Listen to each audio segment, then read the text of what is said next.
So, this is the place. Ito po yung Hinan Resorts dito po sa Bohol. So, dati po walang katao-tao dito. Pero ngayon, tingnan nyo, ang dami na siyang tao. Yan. Pero, napakaganda naman ng dagat. Ayan. Puting-puti yung buhangin.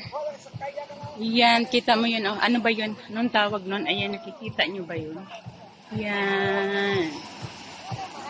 So, ayan, sa mga naghahanap ng mapupuntahan, sa mga nais mag-explore ng Bohol.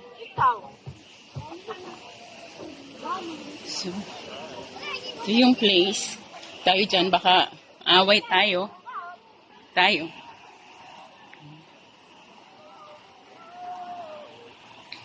So, ito po ay dito po ito sa Aluna ng Bohol. So, ito yung Hinan. Yan. Hinan Beach Resort.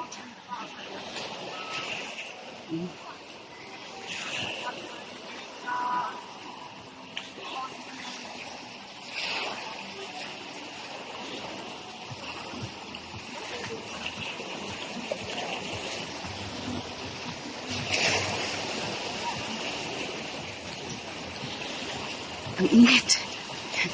Yan yung araw.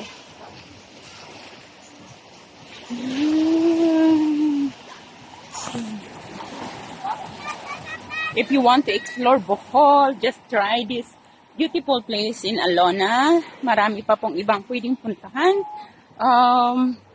Like Amarela or Libaong. But common po kasi itong tawag na to? Itong Alona. Sa tapos pinaka-common. Kaya ito po talaga ang kadalasang dinadayo ng mga turista. Ayan.